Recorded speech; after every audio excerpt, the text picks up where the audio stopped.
Saludos, Dios te bendiga. Acá te saluda el pastor Samuel González y te envío un fuerte abrazo de parte de todo Iglesias y Ministerios Adonai Internacional. Tenemos el gusto, el honor, la bendición de reunirnos en este domingo de familia. Y quiero que juntos oremos antes de recibir este mensaje. Damos gracias, Señor, por tu bendición. Gracias, Señor, por el regalo de tu presencia. Y gracias por toda la diversidad de dones que tú nos has dado para que entendamos que no solamente tenemos tu presencia y tu poder con nosotros, sino también un regalo especial que nos hace únicos, Señor. Que tu iglesia pueda saber que tú le acompañas, que tú caminas con nosotros, que has prometido tu presencia a cada uno de los que creen en ti, sin importar su edad, su clase social, Señor, su recorrido. Podemos estar confiados, Señor, de que no estamos solos, de que tú escuchas nuestra oración, de que tú nos amas y que tu bien, tu misericordia y tu bondad siempre nos acompañarán. Te damos gracias en el nombre de Jesús.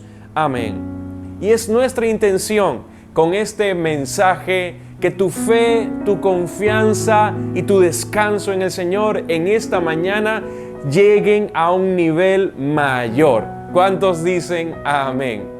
Y bueno, hoy quiero compartir una enseñanza que se llama Dogdo. Y es un nombre un poquito atípico, ¿verdad que sí? Seguro no lo habías escuchado antes porque es una palabra en coreano de una isla. Y no solamente, ojo, quiero hablarte de la condición geopolítica de esta isla, sino también de otros dos lugares que se encuentran también en el agua y que tienen unas condiciones muy similares. Empecemos con Dokdo. Dokdo es una isla que está cerca de Japón y también cerca de Corea del Sur, que tiene más de 300 años de disputa política. Mira lo curioso de Dokdo, y es que es una isla bastante pequeña, como lo puedes ver en la imagen, y que además no tiene demasiados recursos naturales. Hay aproximadamente 30 personas viviendo allí y son de Sur Corea, ni siquiera son japoneses. Lo más interesante es que teóricamente, al momento de hoy, se supone que es propiedad de Japón, pero toda la gente que vive ahí es de Corea.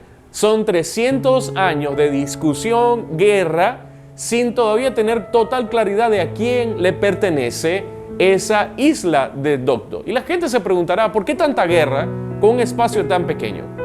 No tiene mucho interés, no tiene demasiado atractivo. Sin embargo, Dokdo es el pequeño territorio que no ha llegado a su fin en el tema de su guerra. Es una guerra sin fin, una guerra perpetua que todavía no tiene solución. Pero no es el único pedacito de tierra que está en medio del agua y en medio de la nada, por el cual la gente está peleando y tiene una guerra de muchísimos años. Y el segundo caso que te quiero contar es sobre la isla de Hans. Hans ni siquiera llega a tener, o tiene aproximadamente 1 kilómetro cuadrado. Pero a diferencia de Dokdo, Dokdo por lo menos tiene reservas de gas, puede ser, y puede ser un punto estratégico militar. Pero la isla de Hans no tiene ningún tipo de interés ni de ventaja para nadie. Y está cerca de Groenlandia y actualmente está siendo disputada por Dinamarca y por Canadá desde el año 80. Y mira lo interesante, que ha sido una guerra de muchísimos años. Y esta guerra se llama la Guerra de las Botellas. Viene en un momento la gente militar de Dinamarca y deja una botella y pone la bandera de Dinamarca. Pero al otro año aparecen los militares de Canadá y quitan la botella y la bandera de Dinamarca y ponen la bandera de Canadá, y así hicieron un año tras otro año. Y resulta por eso que se llama curiosamente la Guerra de las Botellas. Y vuelvo y repito, es un pedazo de isla que no tiene ningún bien, no vive nadie, no se le puede sacar nada, ni siquiera es deseable militarmente ni estratégicamente. Y sin embargo se están peleando por ella. Y todos los años poniendo una botella y una bandera diferente. Y el tercer caso que te quiero contar es de Sealand. Sealand era una plataforma que se utilizó en la Segunda Guerra Mundial como una plataforma de defensa antiaérea. Y lo interesante es que después de ser abandonada, terminaron todas estas guerras y quedó ahí a la deriva. Nadie se preocupó por eso y hubo una gente que empezó a vivir allí. Tanto así que Sealand, de ser una plataforma abandonada, se convirtió en una micronación. Y no solamente una micronación, escucha bien, tienen pasaporte, de lo cual la Unión Europea se burla, tienen moneda, han tenido golpes de estados, han sido invadidos, han tenido guerras, de todo tipo de problemas, y es sencillamente una plataforma en medio del mar. Y tú dices, ¿tan pequeño? Y la gente se pelea tanto y tiene tanta polémica. Dirás, es una micronación. Sí, pero tienen moneda, pasaporte, y la gente ha querido incluso invadirla. Y tú dirás, nuevamente, ¿por qué estos espacios tan pequeños e insignificantes son tan peleados y tienen guerras sin fin? Bueno, asimismo sucede con la oración. Podemos decir que nosotros somos atacados algunas veces, por ejemplo, en el carácter. Tienes ataques, por ejemplo, de la ira un día, o mañana tienes el ataque para hacer un negocio que a Dios no le agrada, o tener una amistad con una persona que tampoco el Señor quiere para ti. Pero hay algo donde siempre vamos a tener guerra, donde siempre vamos a tener ataque. No solamente vamos a ser tentados un día, sino todos los días, y esa es la oración. Así como estas islas que tienen guerras perpetuas, la oración tiene un campo de guerra perpetuo donde siempre vamos a ser atacados por el enemigo. Quizás hoy no seas tentado con alguna tentación que tiene el mundo comúnmente, pero algo sí te puedo garantizar, siempre seremos tentados en menguar nuestra comunión con el Señor y bajar la defensa de la oración. Por eso quiero llamarte a través de este mensaje, levanta la defensa de tu oración, levanta el ejercicio, la disciplina de buscar al Señor, porque es lo que siempre debemos mantener arriba y lo que es la fuente de la bendición de todo lo que Dios puede traer a nosotros. Empieza con 2 rodillas buscándole en comunión. ¿Cuántos dicen amén? Así que diga conmigo, no voy a dejar de defender mi vida de oración. No voy a rendirme, no voy a abandonar mi atención, voy a enfocarme, voy a determinarme y voy a defender mi relación con Dios. No voy a bajar la guardia, voy a seguir luchando y voy a seguir dando todo por Él. Amén. Ahora quiero que leamos Mateo capítulo 26 del 40 al 41.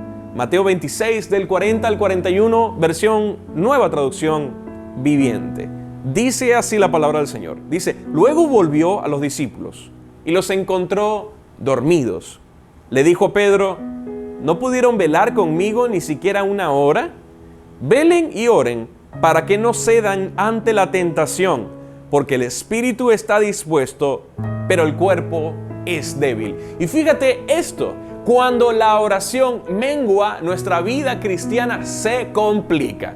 Dilo conmigo, la vida cristiana se complica mucho sin la vida de la oración. Y Jesús lo dijo aquí, y aquí está la clave.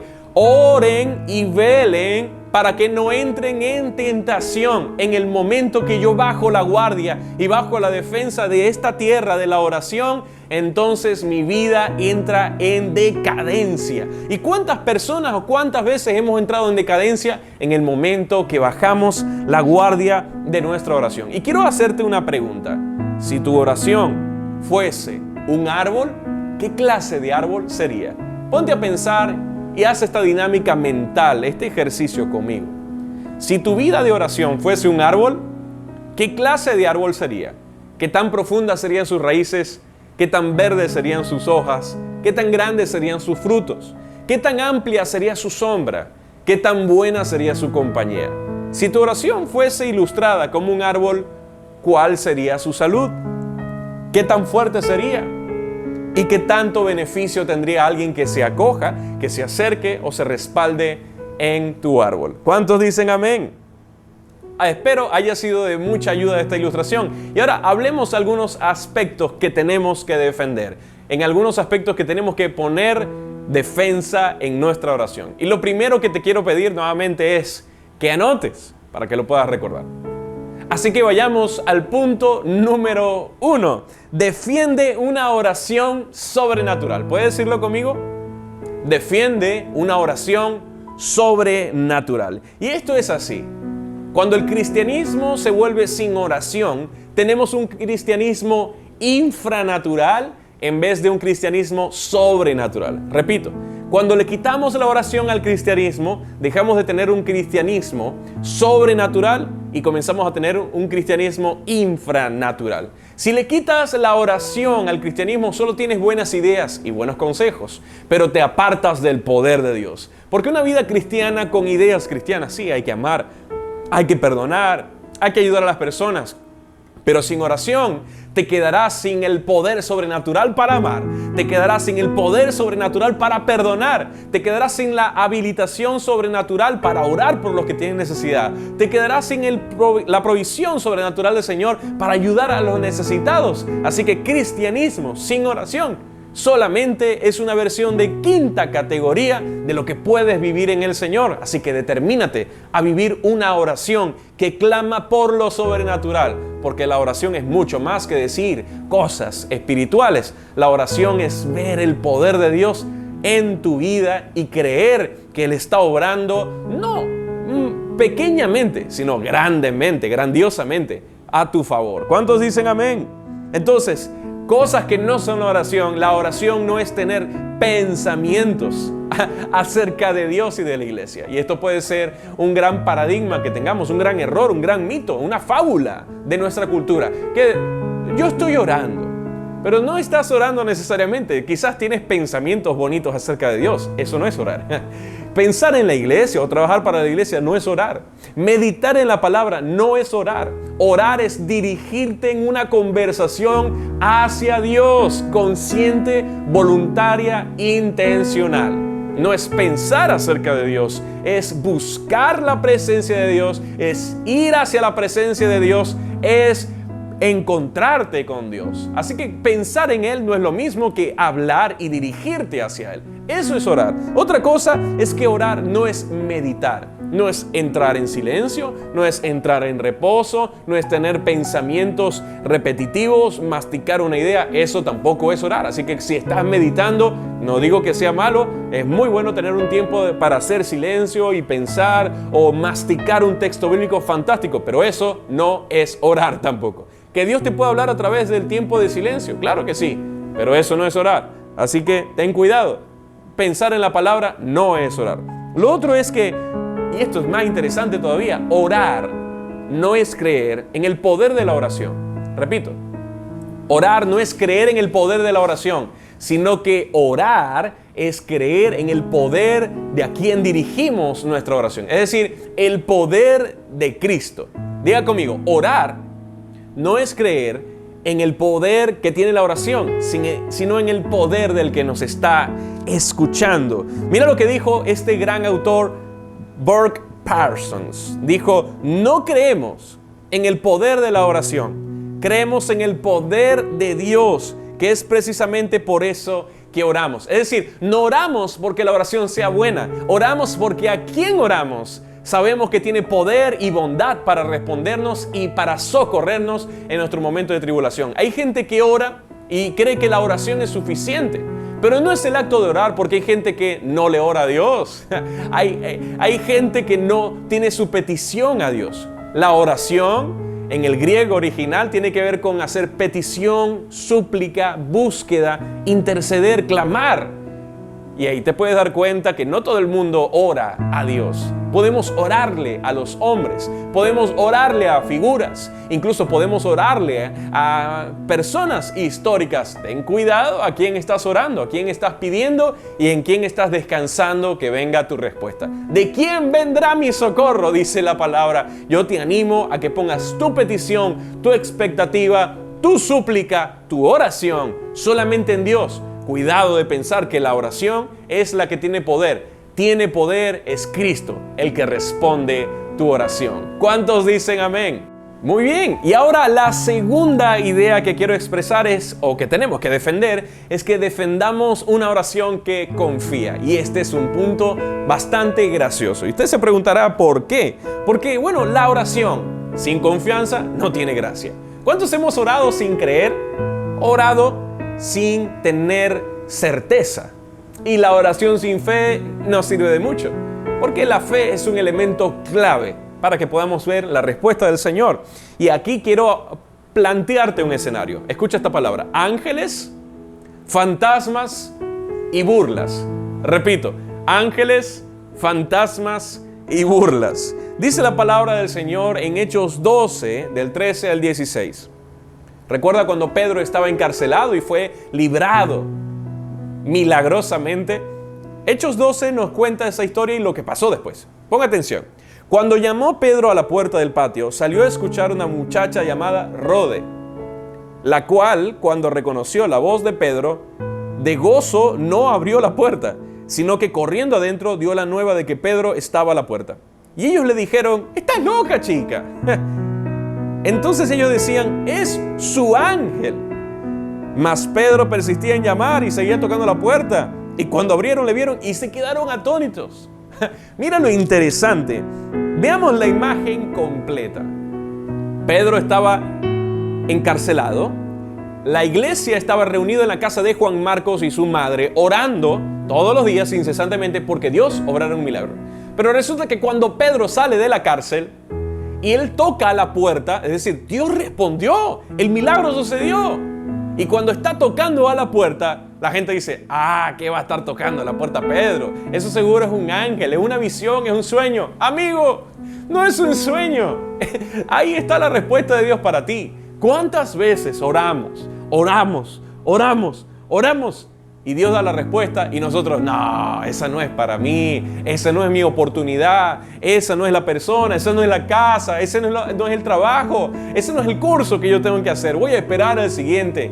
Y a veces menospreciamos el empaque de la respuesta de Dios. Ten cuidado de no menospreciar, o ten cuidado de menospreciar el empaque de la respuesta de Dios. Me hace recordar mucho el chiste del hombre que oraba porque Dios lo sacara de la isla y llegó un barco y dijo: «No, Dios me va a rescatar». Y seguía orando: «Señor, sácame de la isla». Y vino una lancha y dijo: «No, Dios me va a rescatar». Y el punto es que el hombre muere, va al cielo y le dice: Señor, yo esperaba que tú me fueses a rescatar». Y dijo: «Te envió un barco, te envió una lancha, te envió un helicóptero y nunca lo tomaste». Así que no menospreciemos la forma en la que Dios nos responde. Y mira esto, me hace recordar también la forma en la que Sara recibió la noticia de que Dios le iba a entregar un hijo, a pesar de que eran estériles. Y cuando ella lo escuchó, dice la palabra que ella se rió, se burló, le dio gracia que Dios le estuviese diciendo a una vieja que tenía su edad y que era estéril y que ya no podía más, que iba a tener un hijo. Su respuesta a ese deseo que ella tenía, finalmente vino un profeta, viene un ángel y le habla de parte de Dios y ella dice: ¿quién va a salir embarazada de esta edad? La respuesta a esa bendición del Señor fue una burla. Y así mismo también pasó con los discípulos. Cuando vieron a Jesús en la tempestad, dijeron: «Ah, ese no es Jesús, es un fantasma». Entonces vieron, yo me imagino, los discípulos en medio de la tormenta pensando que van a morir y estaban clamando al Señor que los rescatara, y aparece la respuesta. Jesús mismo caminando, y en vez de pensar que es la respuesta, dijeron: «Es un fantasma». Y lo mismo sucedió con Pedro. Oraban por Pedro: «Dios mío, Señor, haz que Pedro salga de la cárcel». Pedro toca la puerta y dijeron: «No es Pedro, es un ángel». ¿Y qué pasa entonces cuando vemos la profecía como una burla? El que viene a calmar tu tormenta como un fantasma. Y cuando vemos al que clamamos porque fuera libre como si fuese un ángel, no estamos creyendo en el poder que tiene el Señor para responder. Eso es orar sin fe.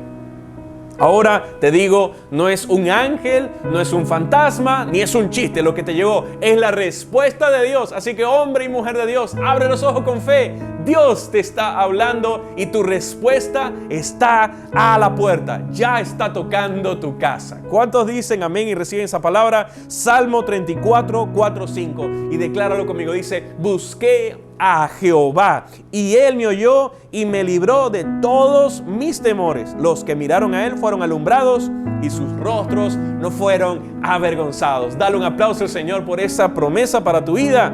Ora creyendo que verás. No ores con incredulidad, ora con fe. Defiende la confianza en el Señor. Defiende, no dejes que la guerra del enemigo de la incredulidad te aparte de orar con fe, que te desanime. Ora y defiende una oración que crea, que confíe, que descanse en que verás la bondad del Señor, así como lo leímos en el Salmo 34. Escucha bien y recibe esta palabra de ánimo. Daniel oró y no fue comido por los leones. ¿Cuántos dan gracias al Señor por eso? Jesús oró y fue fortalecido en el Getsemaní. Sansón oró en arrepentimiento y Dios le devolvió la fuerza en misericordia. Ana oró por un hijo y Dios se lo dio. Jabes oró por ensanchamiento y restitución y Dios se lo dio. Abraham oró por misericordia en su familia con Lot y Dios se lo otorgó. Jeremías 33 dice: clama a mí y yo te responderé y te enseñaré cosas grandes y ocultas que tú no conoces. Si eso no le animó y no despertó tu fe, no sé qué lo harás, pero clama al Señor hoy: Señor, perdóname por no haber creído. Hoy entiendo que tus hijos clamaron y tú respondiste. Hazlo hoy también conmigo. Defiende la confianza y la fe y que nunca le falten a tu oración. Y sí, seguiremos siendo atacados. Y otra cosa en la que podemos ser atacados es en la frialdad o la religiosidad. Por eso la tercera cosa que tenemos que defender del ataque que podemos recibir en nuestra confianza y nuestra oración al Señor es que defendamos una oración que nos acerque a Dios. Defiende una oración que te acerque a Dios. Escucha bien, vamos a pensar en esto. Que alguien tenga relaciones íntimas no quiere decir, no significa que tenga amor.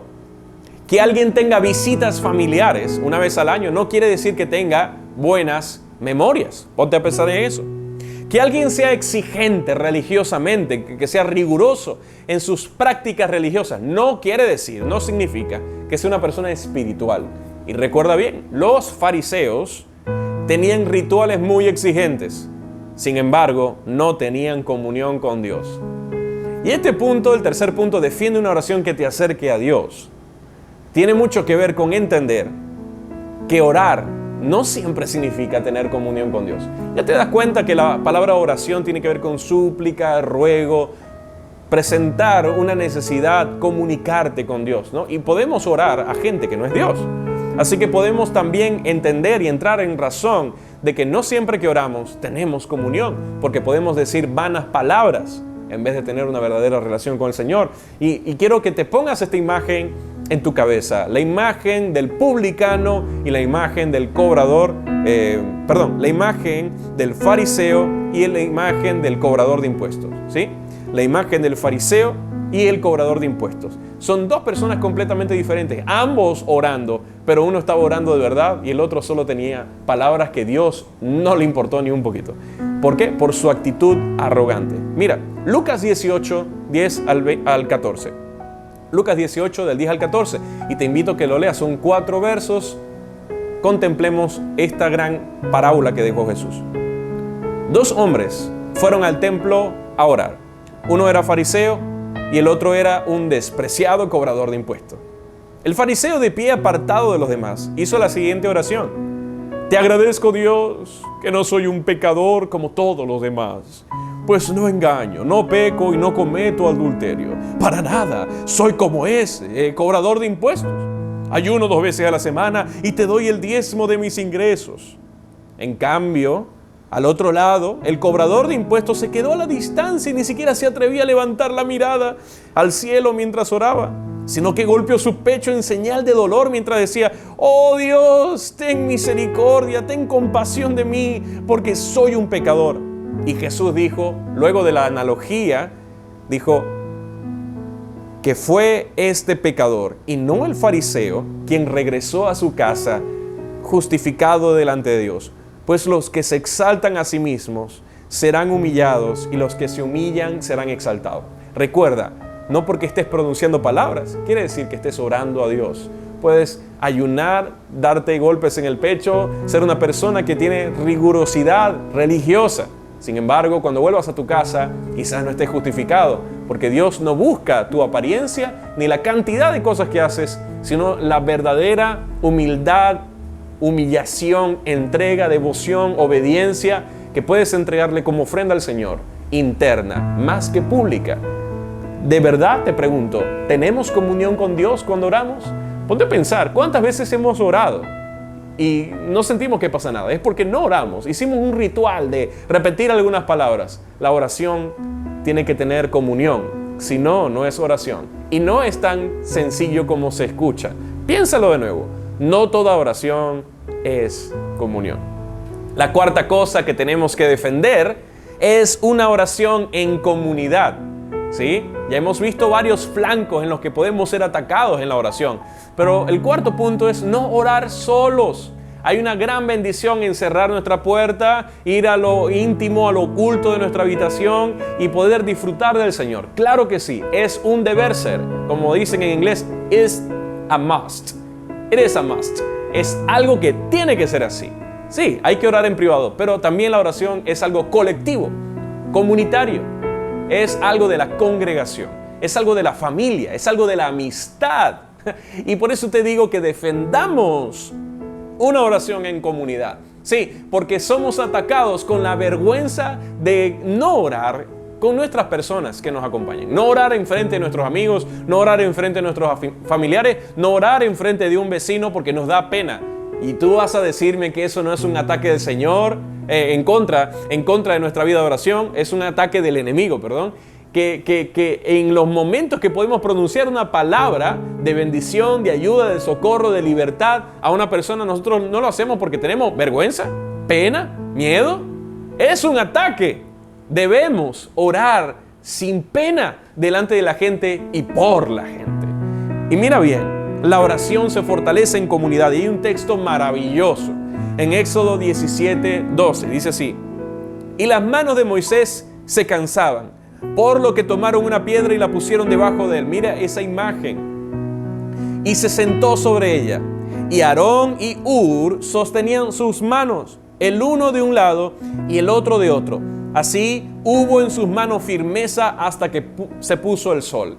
Mira esta maravillosa imagen donde Aarón y Hur levantaron las manos de Moisés, y por causa de que levantaron sus manos para que siguiera clamando, siguiera buscando al Señor, entonces pudieron ver la victoria. Y Santiago 5:16 dice: oren los unos por los otros para que sean sanados. Hay una gran sanidad, liberación, manifestación del poder cuando 2 o 3 nos reunimos en el nombre del Señor. No menosprecies el poder que tiene la oración comunitaria, la oración en equipo, la oración en familia, el altar familiar. No menosprecies el poder y no digas, bueno, es igual orar. No es igual, porque alguien necesita que tú levantes tus manos y que tú levantes tus manos y levantes las manos de él también. Tenemos que levantar las manos de los que están cansados. Y quizás tú dirás, mi líder es perfecto, mi líder, yo no le veo ningún problema a mi líder. Sí, pero tu líder también se cansa, tu pastor también tiene necesidad, y hay gente en la iglesia que tiene que aprender y levantarse también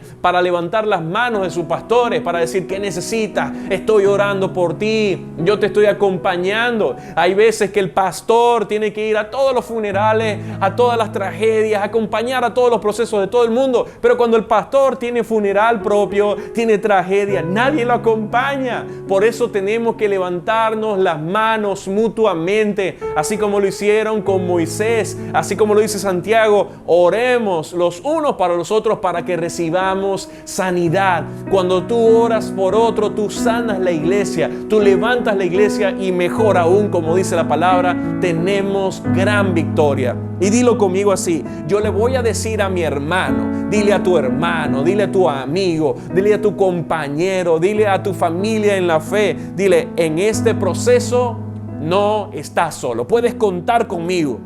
Juntos vamos a superarlo. Quizás estoy lejos de ti, pero estoy levantando tus manos en oración. Estoy clamando por tu salvación y la de tu casa. Estoy creyendo que verás un milagro. Y tú dirás, ay, ¿quién tuviese un amigo así? No solamente te digo, no solamente desees buenos amigos que te están diciendo, yo estoy orando por ti, estoy levantando tus manos, sino también determínate a ser, y este es mi llamado, determínate a ser esa clase de amigo que clama y ora por sus amigos. Determínate a levantar las manos de los que están cansados, porque cuando levantamos la mano de nuestros pastores, nuestros líderes, nuestros hermanos, juntos alcanzamos la victoria. Porque la victoria en la oración no es una cosa individual, es una cosa de la iglesia y la gran, hermosa comunidad de la fe, el cuerpo de Cristo. ¿Cuántos dicen amén? Y quiero darte un ejercicio. Esto lo vamos a practicar en nuestras casas de luz, en nuestros bondings, en nuestras casas Adonai. Quiero que ejercitemos esto. Y te voy a dar una muy interesante lista de práctica. ¿Está conmigo? Leámoslo juntos. Este es mi reto para usted. Ejercita una oración sencilla, pero constante. ¿Recuerda la oración del fariseo? A Dios no le interesó la oración del pecador, el que despreciaba a todo el mundo. ¿Por qué? Porque estaba contrito y humillado. Ese es el secreto. Así que no te preocupes mucho por las palabras de tu oración, sino por la continuidad y sinceridad de tu oración. Gloria a Dios por eso. Entonces, número 1, ejercita una oración sencilla, pero ojo, constante. Muy bien. 2, únete a un grupo de oración como los matutinos y ejercita tu oración con otros. Nosotros en Casa Adonai ejercitamos la oración y tenemos múltiples espacios para ejercitar la oración. Sin embargo, no todo el mundo se ve interesado por eso. Así que yo te animo, si no participas en un matutino que tenemos todos los días, estamos orando todos los días, pregúntale a alguien de la iglesia, algún líder, para que te pueda orientar a qué grupo entrar, de cuál día, de modo que puedas entrar en comunión, entrar en el ejercicio de la oración, practicar, orar, que otros oren por ti, expresar tus necesidades. Va a ser poderoso, va a ser renovación para tu alma. ¿Cuántos necesitan eso? Yo necesito orar y necesito que otros también oren por mí. Así que métete en un grupo de oración. Conéctate con un grupo de gente que está buscando al Señor también. Ese es mi segundo reto para ti. Y el tercer reto es, este es súper interesante y yo nunca lo había leído. Mientras oraba porque esta palabra fuera útil para ti, Dios me dio esta estrategia y quiero que tú también la tengas. Mira esto, haz una lista de peticiones y cuando no sepas qué orar, porque cuántos se han quedado sin motivos, ¿no? Cuando no sepas qué orar, recuerda los motivos que has anotado. Cuando somos pastores y cuando estamos en la iglesia, no solamente nos pasa a nosotros, nos pasa a todo el mundo. Hay infinidad de personas que dicen, estoy pasando por esto, tengo tal problema, me preocupa aquello, no sé cómo lidiar con lo otro. Y cuando alguien revela su inquietud, yo tengo un blog de notas donde anoto las peticiones de las personas que me han comentado alguna inquietud, alguna necesidad. Por lo tanto, cuando oro, no solamente intento esforzarme para recordar y dejar que el enemigo ponga una laguna mental, no, sino que lo tengo anotado y digo, vamos a orar y aquí tengo la lista de oración de los que me pidieron oración o de los que escuché que tienen alguna necesidad. Así que si eres de los que se quedan sin mucho razón, mucho motivo de oración, entonces tengo una lista y cada vez que escuches a alguien con necesidad, dile, yo voy a orar por ti, lo anoto y cuenta con eso, porque cuando venga a mi altar familiar voy a estar orando por ti porque lo anoté y eso va seguro. ¿Estamos bien? Ten esas 3 palabras, esas 3 ideas, esos 3 retos y vamos a ver cómo va a mejorar tu vida de oración. Primero, ten una oración sencilla pero constante. Únete a un grupo de oración. Número 3, ten una lista de motivos de oración, no solo tuya, sino a las personas que te rodean y verás lo maravilloso que va a ser esa experiencia. Y por último, la quinta cosa que tenemos que defender es una oración implacable. ¿Cuántos dicen amén? Vamos a repasar, ¿qué le parece? Para que no olvidemos. Primero, defendamos una oración sobrenatural. No tengamos un cristianismo infranatural, sino sobrenatural. Accedamos a la confianza del poder del Señor. 2, una oración que confía. Recuerda el tema de las burlas, fantasmas, ángeles. No es nada de eso, es la respuesta de Dios. Confía, ora creyendo que vas a ver. Número 3, defiende una oración que te acerque a Dios. No son solo palabras, tiene que haber comunión real. Busca eso, no te conformes con menos. Número 4, defiende una oración en comunidad. Qué maravilloso es que nos congreguemos juntos en armonía para recibir la dulce presencia de nuestro amado Señor. Y número 5, defiende una oración implacable. Esto tiene que ver con tener fuerza, con tener determinación.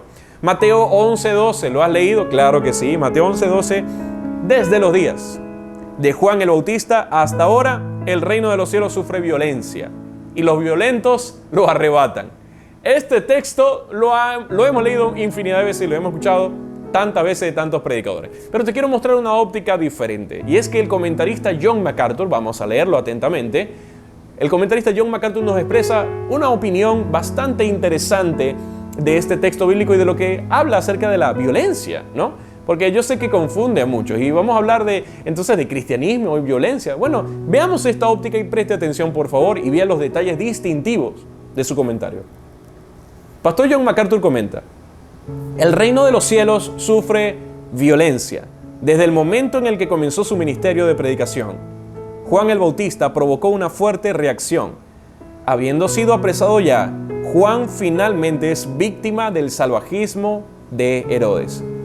Pero el reino no puede ser dominado o sometido por violencia humana. Escucha bien, no puede ser dominado o sometido por violencia humana. No tiene poder contra la iglesia. Note que cuando Mateo dice, los violentos lo arrebatan, Lucas en cambio dice, todos se esfuerzan por entrar en él. El sentido de este versículo debe ser entendido de la siguiente forma. El reino avanza implacablemente y solamente los implacables encuentran su camino a él. Una vez más, Cristo está hablando de la dificultad de entrar en el reino. Es decir, para entrar en el reino, para entrar en la respuesta de tu oración, para entrar en el beneficio de ser hijo de Dios, tienes que ser implacable. No puedes andar de pobrecito, no puedes andar de chiquitico. Tienes que saber que en este reino hay que luchar. Hay que orar, pero orar de verdad. Hay que insistir, hay que ponernos en el margen. Hay que luchar porque veamos la respuesta. Hay que tomar acciones. Hay que ser valientes. Hay que ser esforzados. Hay que ser más que violentos, implacables en lo que hemos creído. Claro que sí. En ese sentido te lo quiero mostrar. Ahora, escucha bien y termino con esta última historia. Todos conocen a Martin Luther King, ¿verdad que sí? Hay una gran marcha impresionante que fue en los años 60, donde se vio el grandísimo discurso I Have a Dream, o Yo tengo un sueño, de Martin Luther King. Esta fue una grandísima marcha en Washington.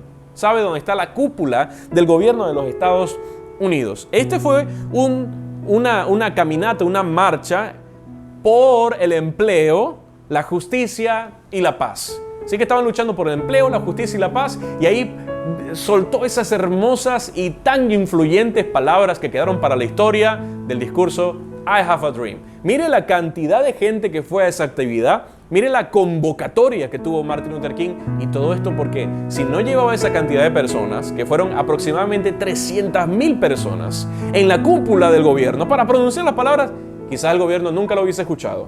Mire estas palabras que dijo: hoy tengo un sueño. Sueño que algún día los valles serán cumbres y las colinas y montañas serán llanos. Los sitios más escarpados serán nivelados y los torcidos serán enderezados. Y la gloria de Dios será revelada y se unirá todo el género humano. Esta es nuestra esperanza. Así que en el año 63, Martin Luther King convocó una marcha que se llevó a cabo en Washington, en la cúpula del gobierno, con más de 300,000 personas, solamente para intentar sacudir las entrañas del gobierno y que fueran escuchados por la igualdad del empleo de las oportunidades y pudiesen tener respuesta. Y mira todo el esfuerzo que hace la gente para llegar a los gobernantes, la cantidad de personas que hay que reunir para que te escuchen los reyes, los presidentes, las instituciones, los empleados públicos. ¿Cuánto esfuerzo hacemos para que seamos escuchados como nación a nuestros gobernantes? Sin embargo, te digo de parte de Dios, para hablar con Dios no necesitas una marcha, no necesitas una multitud, no necesitas hacer un gran discurso, no necesitas hacer un viaje a la capital, no necesitas salir en la prensa. Para hablar con Dios, que es el Rey que gobierna, no tienes que hacer un gran escándalo que salga en las noticias. Para hablar con el Rey de Reyes solamente necesitas tus rodillas que estén en el piso, tocando en la humildad y diciendo: Señor, escucha mi oración, ten misericordia de mí. Martin Luther King tuvo que hacer un gran esfuerzo para que lo escucharan los gobernantes, pero la palabra nos dice que no hay gran esfuerzo para encontrarnos con Dios más que un corazón contrito y humillado. Dice la palabra de Dios en Hebreos 4:16, dilo conmigo: acerquémonos pues confiadamente al trono de la gracia, para alcanzar misericordia y hallar gracia para el oportuno socorro. A alguien le está cayendo esta palabra como anillo al dedo. Mateo 7, del 7 al 8 dice: pidan a Dios y Él les dará. Hablen con Dios y encontrarán lo que buscan. Llámenlo y Él los atenderá, porque el que confía en Dios recibe lo que pide, encuentra lo que busca y si llama es atendido. Dios no es un gobierno que está lleno de burocracia, no está lleno de agentes secretos que están tratando de impedirte que te acerques a Él, no está lleno de grandes vallas, ni de montañas, ni murallas, ni ningún tipo de cosa. Él es accesible para todo aquel que le busca. ten esta promesa del Señor y te hago este reclamo de parte de Dios. ¿Quién te dijo que Dios no te iba a escuchar? ¿Quién te dijo que tu oración iba a ser engavetada? No es engavetada, no se perdió en la burocracia celestial. Dios atiende al que clama en oración y te promete que el que toca la puerta, Dios le atenderá. El que le llama tendrá una cita con Él y el que está clamando por respuesta verá la mano de Dios a tu favor. Esa es mi palabra y esa es la palabra del Señor para ti. Recíbela, aplícala en tu casa y di, es para mí. Di conmigo, Señor, hoy me arrepiento. Si había pensado que mi oración sería engavetada, hoy entiendo que no tengo que hacer mucho para que tú me escuches más que doblar mis rodillas. Hoy vuelvo a la práctica de la oración. Hoy vuelvo a la disciplina de la confianza, de la búsqueda, de la entrega, sabiendo que tú eres bueno, que tú me escucharás y que veré tu bondad. En el nombre de Jesús, amén. Y quiero recordarle y animarle, recuerda los 3 retos que tiene, serán de gran bendición. Comparte esta palabra, ponla en práctica y seguro va a ser de gran utilidad. Un honor poder compartir esta palabra contigo. Dios te bendiga, feliz semana.